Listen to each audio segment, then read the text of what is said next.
Olá, meus queridos, graça e paz, mais uma devocional para esse dia, para a graça de Deus e para a glória de Deus, para a nossa edificação. Hoje eu quero falar sobre a preocupação excessiva reprovada por Jesus, quando Jesus é hospedado por Marta e Maria em sua casa. Texto básico se encontra-se em Lucas, capítulo 10, versos 38 a 42. Preste muita atenção nessa meditação, que ela é muito interessante. Jesus faz aqui uma reprovação, né? Ele reprova a preocupação excessiva de Marta. Diz assim o texto, Lucas capítulo 10, 38 a 42. Indo eles de caminho, entrou Jesus num povoado, e certa mulher chamada Marta hospedou-o na sua casa. Tinha ela uma irmã chamada Maria, e esta quedava-se assentada aos pés do Senhor a ouvir-lhe os ensinamentos. Marta agitava-se de um lado para o outro, ocupada em muitos serviços. Então se aproximou de Jesus e disse: Senhor, não te importas de que minha irmã tenha deixado que eu fique a servir sozinha? Ordena-lhe, pois, que venha ajudar-me. Respondeu-lhe o Senhor: Marta, Marta, andas inquieta e te preocupas com muitas coisas. Entretanto, pouco é necessário, ou mesmo uma só coisa. Maria, pois, escolheu a boa parte, e esta não lhe será tirada. Amém. Meus queridos, a primeira lição que devemos observar desses versículos, obviamente baseado nas meditações do pastor Wiley, a primeira lição é que os verdadeiros crentes podem ter temperamentos e características diferentes. Olha só, Marta e Maria, as duas irmãs dessa passagem, elas eram fiéis seguidoras de Cristo, eram crentes, haviam se convertido, tornando-se crentes em Jesus, honraram a Cristo quando bem poucos o fizeram, amavam a Jesus e eram amadas por Ele. Entretanto, meus queridos, essas duas mulheres, ainda que fossem irmãs, possuíam mentalidades diferentes. Irmãs de sangue, é o que eu quero dizer. Marta era enérgica, agitada, impulsiva, possuía sentimentos fortes e falava tudo o que sentia, segundo o pastor Wiley. Maria era quieta, sossegada e meditativa, tinha sentimentos profundos, mas falava menos do que sentia. Marta, quando Jesus veio à sua casa, se regozijou ao vê-lo e se ocupou em preparar-lhe uma agradável hospedagem. Maria também se alegrou em vê-lo, mas seu primeiro pensamento foi o de assentar-se aos pés dele e ouvir a sua palavra. A graça, meus queridos, reinava em ambos os corações. Entretanto, cada uma delas manifestou os efeitos da graça em ocasiões e maneiras diferentes. Vejam, Marta recebeu Jesus, o Messias estava na sua casa, ela ficou preocupada e queria agradar o Senhor. Aliás, afinal de contas, é Jesus que está na minha casa, eu quero fazer o melhor. Essa foi o seu pensamento, a sua intenção. Maria também ficou alegre e feliz. Jesus está aqui, o Messias está na minha casa, quero ouvir o que ele tem para me ensinar. Vejam a diferença entre as duas, Marta agitada e Maria ficou sentadinha ali ao lado, aos pés de Jesus, para ouvir os seus ensinamentos. Então, acharemos bastante proveitoso recordar essa lição, no sentido que temos características diferentes uns dos outros, apesar de sermos crentes. Não devemos esperar que todos os crentes em Cristo sejam exatamente iguais. Não podemos menosprezar os outros, considerando-os pessoas que não possuem a graça divina, porque a experiência deles não corresponde inteiramente à nossa. As ovelhas do rebanho do Senhor têm suas próprias características. As árvores do jardim do Senhor não são exatamente iguais. Todos os servos de Deus concordam nas doutrinas fundamentais do cristianismo. Todos são guiados pelo mesmo Espírito, sentem seus pecados e confiam em Cristo, se arrependem, creem e se tornam santos, né? No entanto, nos assuntos irrelevantes, eles diferem amplamente. Nenhum deve desprezar o outro por causa disso, até que Jesus volte. Sempre haverá Martas e Marias em sua igreja. Em segundo lugar, devemos observar que os cuidados pelas coisas deste mundo podem constituir uma armadilha para a nossa alma. Olha só, se lhes dermos excessiva atenção. É evidente do teor desse relato que Marta permitiu que sua ansiedade em oferecer uma agradável hospedagem para o Senhor tomasse conta dela. Seu excessivo zelo pelas coisas temporais fê-la esquecer o tempo para as coisas de sua alma. Diz o texto que Marta agitava-se de um lado para outro, ocupada em muitos serviços. Pouco a pouco, sua consciência sentiu-se aguçada quando se viu sozinha, servindo as mesas, e sua irmã sentada aos pés de Jesus, ouvindo-lhe a palavra. Sob a pressão de uma consciência perturbada, o temperamento de Marta mudou rapidamente, veja. E então ela passa a reclamar a Jesus. Ela disse: Senhor, não te importas de que minha irmã tenha deixado que eu fique a servir sozinha? Ordena-lhe, pois, que venha ajudar-me. Olha só que coisa. Ao dizer essas coisas, irmãos, meus queridos, esta mulher piedosa esqueceu que ela mesma era e a quem estava falando. Ela esqueceu de quem ela era e para quem ela estava falando essas coisas. Ela trouxe sobre si mesma uma solene repreensão e teve de aprender uma lição cujo efeito provavelmente foi duradouro.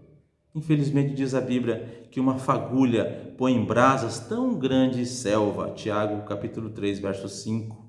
O começo dessa situação desagradável foi uma excessiva ansiedade pelos inocentes afazeres do lar. Coisa simples, afazeres do lar. O erro de Marta deve ser um aviso constante para todos nós. Se desejamos crescer na graça e desfrutar prosperidade em nossa alma, devemos ter cautela quanto aos cuidados com as coisas deste mundo. A menos que vigiemos e oremos, tais cuidados destruirão a nossa espiritualidade, fazendo definhar a nossa alma. Olha que perigo. O que leva os homens à ruína eterna, meus queridos, não é apenas o pecado visível ou transgressões flagrantes dos mandamentos de Deus. Com mais frequência, é uma intensa atenção a coisas que em si mesmo são lícitas e o ficar inquieto e ocupado em muitos serviços. Parece tão correto trabalharmos pelas coisas que necessitamos e bastante apropriado atendermos aos deveres da nossa própria casa. É uma coisa natural, parece uma coisa boba e parece até correto, né? É nisto que se encontra o perigo. É aqui que encontra-se o perigo. Vejam, nossa família, negócios, profissão, afazeres domésticos e relacionamentos na sociedade, tudo pode tornar-se armadilha para nosso coração e afastar-nos do Senhor. Todas essas coisas que, ao nosso ver, são lícitas, e são mesmo, mas tudo isso, mesmo sendo lícito, pode tornar-se armadilha para o nosso coração. E essas coisas lícitas podem nos afastar do Senhor. Podemos ir para o abismo do inferno, olha só. Podemos ir para o abismo do inferno em meio à realização de coisas lícitas, trabalhar, estudar, limpar a casa, cuidar das coisas. Então, cuidemos de nós mesmos no que se refere a este assunto. Vigiemos com zelo nossos hábitos para não cairmos em pecados inesperados. Se amamos a vida, temos de cuidar das coisas deste mundo sem nos apegarmos a elas e sem permitir que qualquer coisa ocupe o primeiro lugar em nosso coração, exceto Deus mesmo. Deus precisa ocupar o primeiro lugar na nossa vida. Então, utilizadas com sabedoria, todas as coisas lícitas são bênçãos, meus queridos. São bênçãos pelas quais devemos ser gratos. Se permitirmos que inundem nossa mente e pisoteiem as coisas espirituais, aí sim elas podem tornar-se verdadeira maldição. Nunca devemos esquecer que prazeres e vantagens são adquiridos a preço de morte, se, para obtê-los, rejeitamos de nossos pensamentos as coisas eternas, reduzimos nossa leitura bíblica, ouvimos com negligência o Evangelho e encurtamos as nossas orações. Veja, um pouco de terra lançada sobre o fogo de Israel, que se encontra em nosso íntimo, logo fará que este fogo seja sufocado. Em terceiro lugar, devemos observar a solene repreensão de nosso Senhor dirigido a Marta, sua serva. Olha a repreensão. Como um médico sábio, Ele contemplou a enfermidade que estava afligindo o coração de Marta e imediatamente aplicou o remédio. Como um pai amável, ele expôs o erro em que havia caído a sua filha e não poupou a disciplina exigida. Olha só, Jesus aqui não foi politicamente correto. Respondeu-lhe o Senhor: Marta, Marta, andas inquieta e te preocupas com muitas coisas. Entretanto, pouco é necessário, ou mesmo uma só coisa. Fiéis são as feridas causadas por um amigo, meus queridos. Essa pequena afirmativa de Nosso Senhor realmente foi um precioso bálsamo. Continha um volume de teologia prática em poucas palavras. Pouco é necessário, ou mesmo uma só coisa, disse ele. Quão verdadeira é esta declaração?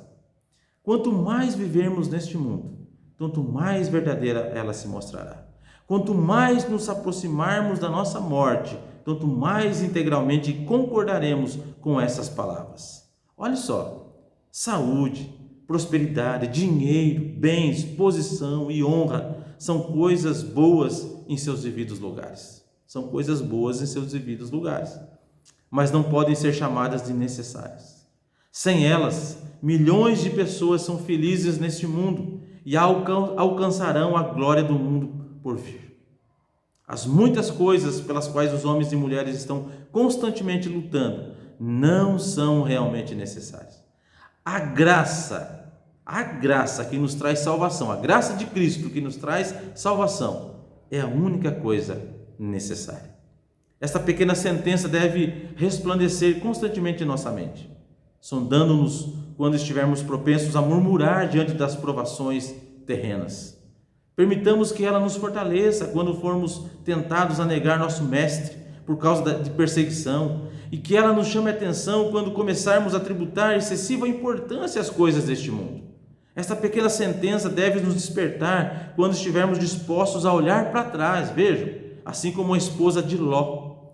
E em todas as ocasiões, essas palavras de nosso Senhor devem soar em nossos ouvidos como uma trombeta e fazer-nos recordar: pouco é necessário, ou mesmo uma só coisa. Se Cristo é nosso, temos tudo em abundância. Cristo é suficiente para nós. E por último, devemos observar a sublime recomendação de que nosso Senhor pronunciou em referência à escolha de Maria. Ele disse: Maria, pois, escolheu a boa parte, e esta não lhe será tirada. Havia um profundo significado nessas palavras, meus queridos. Não foram pronunciadas tendo em vista apenas o benefício de Maria, e sim o de todos os crentes em todas as partes do mundo. Foram proferidas para encorajar todos os verdadeiros crentes a serem pessoas resolutas e dedicadas, a seguirem a Cristo totalmente, a andarem em intimidade com Deus, a tornarem as coisas da alma sua primeira preocupação e a darem menos importância às coisas deste mundo. A verdadeira porção do crente é a graça de Deus. Nunca se esqueça disso. Esta é a boa parte, a graça de Deus. Esta é a boa parte que Ele escolheu e é a única que de fato merece o nome de boa. É a única coisa boa que é consistente, satisfatória, verdadeira e duradoura. É boa tanto na enfermidade quanto na saúde, na juventude e na velhice, na adversidade e na prosperidade, na vida e na morte, no tempo e na eternidade. Não podemos imaginar nenhuma circunstância ou posição em que não é bom um homem possuir a graça de Deus.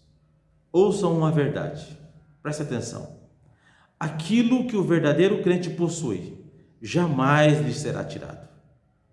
Somente ele, dentre todos os homens, nunca será despojado da sua herança. Os reis e presidentes um dia deixarão sua posição. Os ricos deixarão seu dinheiro e seus bens. Eles os têm consigo somente enquanto vivem aqui nesta vida, nesta terra. No entanto, o mais pobre dos crentes na terra possui um tesouro que jamais lhe será tomado. A graça de Deus e o favor de Cristo são riquezas que nenhum homem pode arrebatar-lhe.